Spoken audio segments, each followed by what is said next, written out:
So we will have a little change, but the next talk is by Álvaro Barbosa. So Álvaro was one of the first PhD students at the MTG. He finished in 2006. And he has been very far away for many years in Macau, and he's the vice rector of the University of St. Joseph. So he's really having a kind of a academic management position, but I think those are very important. In fact, for the success of any field, we need people to have management responsibilities and that can help pull strings and can help defend our field. So I think Álvaro is one of our men. So thank you for being here, and all yours.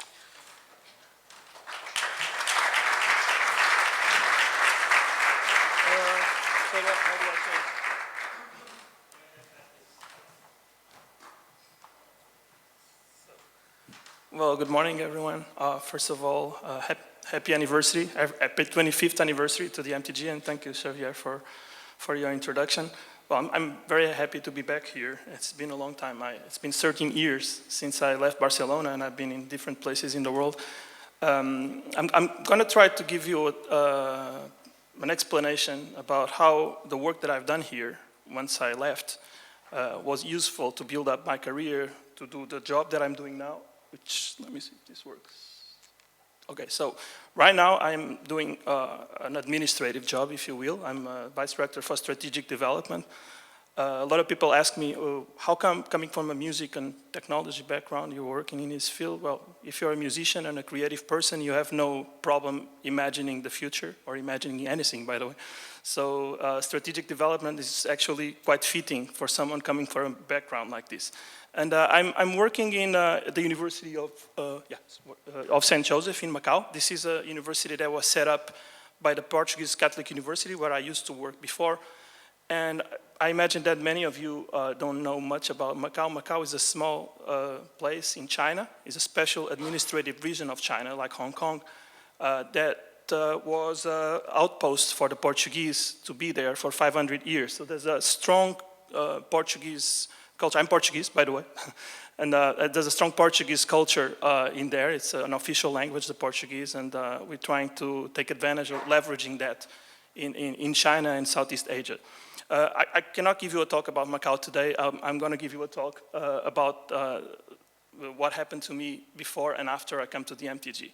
So the reason why I came to Barcelona was because in 1997, I took an extension course in Santa Barbara in a Create Center at UCSB with Curtis Rhodes. It's Curtis Rhodes over there. And I don't know if you recognize me or recognize him. And that's me next to him 20 years and 20 kilos ago.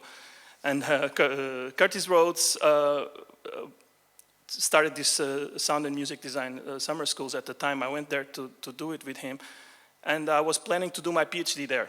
But he told me that he heard about this new group that was being set up in Barcelona. They were going to do a conference at the DIFX in 98.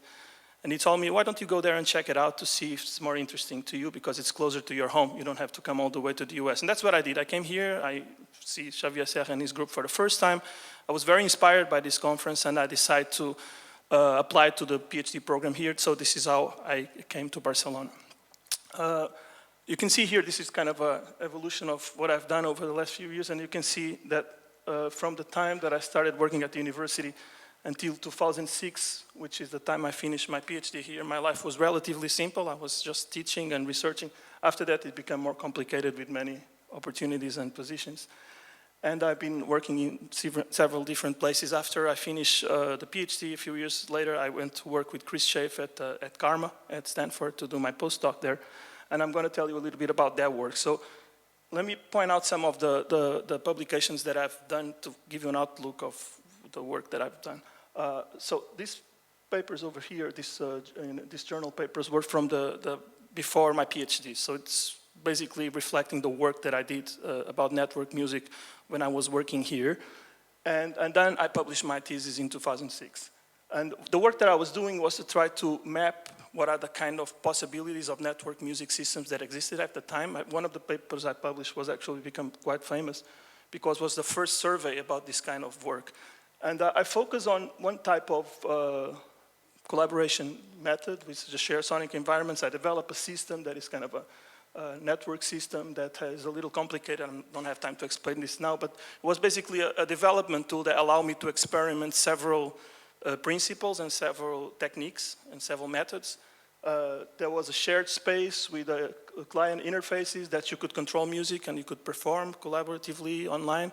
And some of the experiments that I've done allow me to define a few very strong concepts that later on ended up being implemented in some of the technology that is out in the industry now. This is from a spin-off from Stanford University, the Jamlink, which is a system for network music, and they implemented some of the features from that result from my PhD. And other systems as well. Alexander Carreau, who was also at the MTG for a while, also developed some systems that were using some of the concepts that were introduced in this. This is in a very early stage, but then much more developed. Then later on, I worked a little bit more on this topic when I was at Karma for doing my postdoc for about 1.5 years.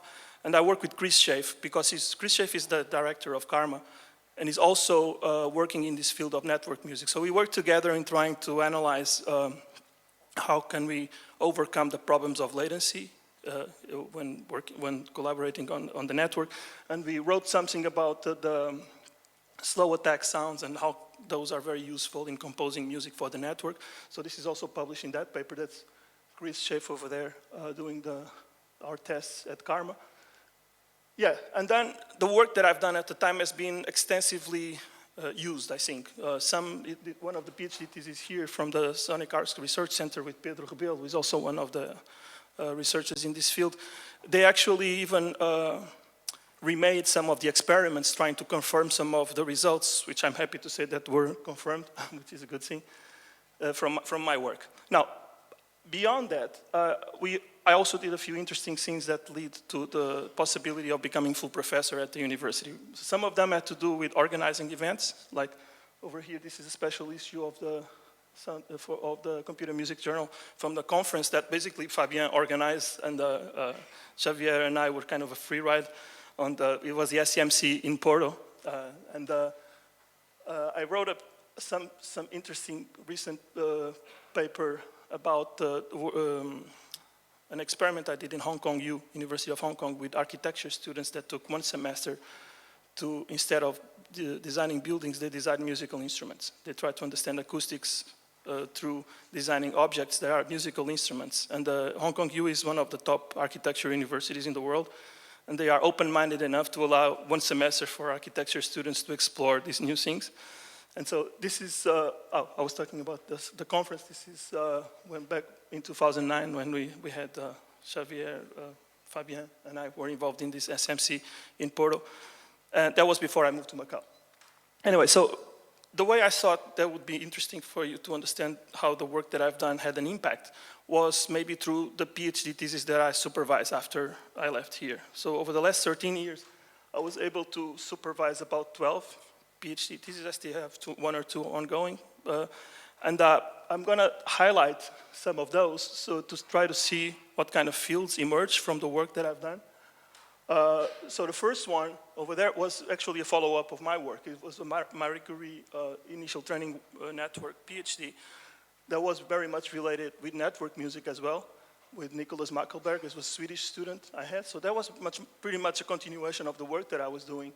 Then I was supervising Andy Farnell. Many of you may know him. He wrote this very famous book, Designing Sound, and we were able to actually get his research, the book, to become a research that was his PhD.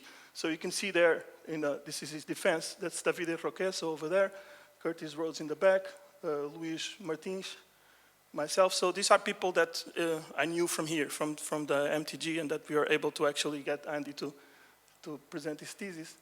So it's about procedural audio, his thesis.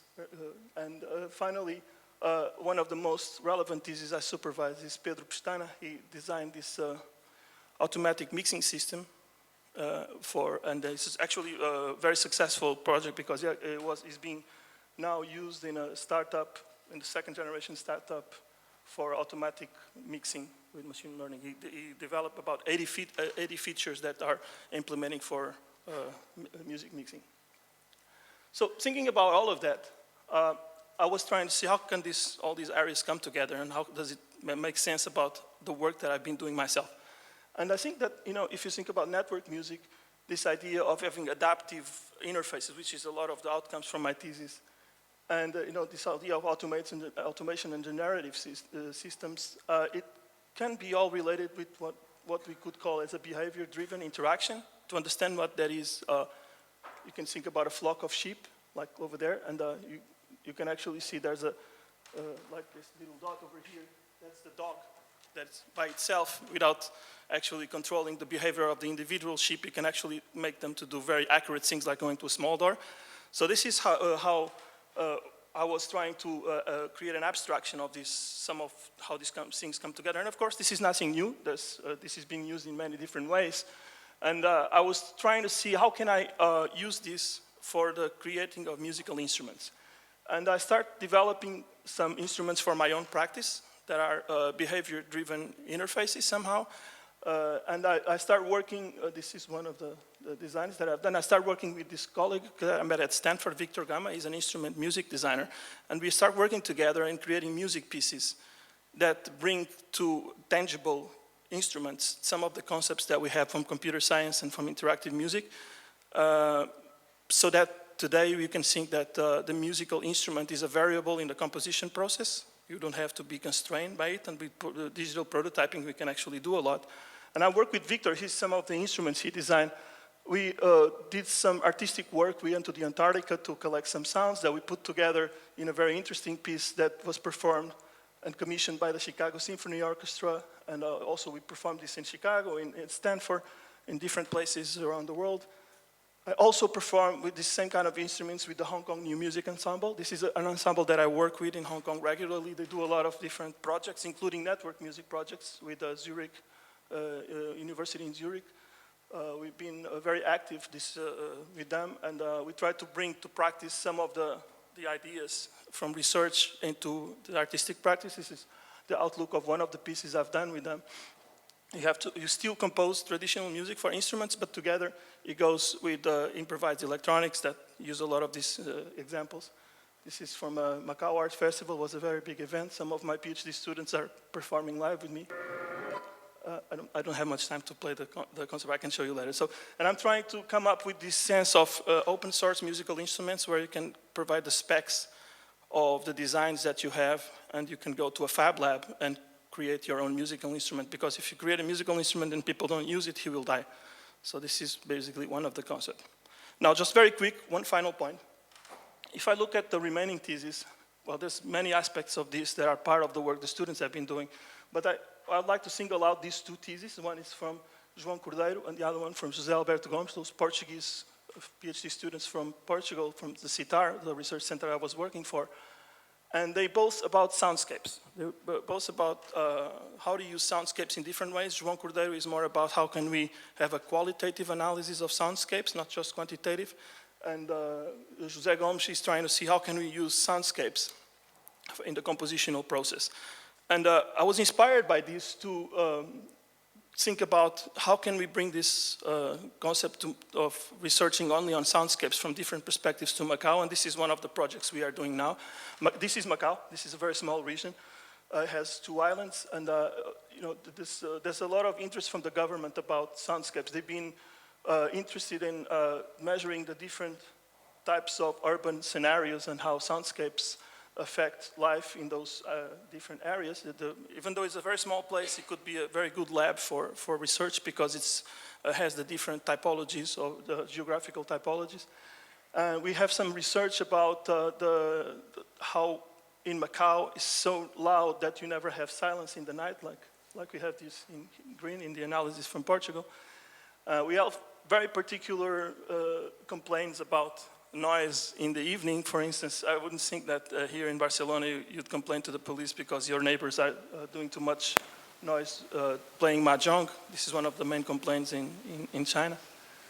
And so there's a lot of campaigns about the issue of sound as an environmental aspect. And we are trying to look at it not only from a perspective of measuring noise, but also from a perspective of having a qualitative sensing using the citizens as sensors in a way with the network technology.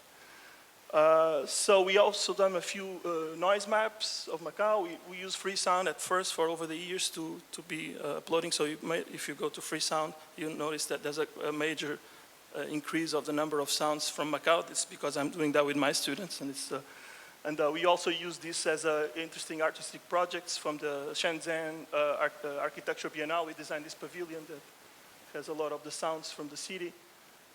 And so we are now trying to put together this, what we call the Soundscape Lab, which is going to be, or is already informally a group of people working in research that will probably be going to be focused on using Macau as a lab to test different soundscape aspects.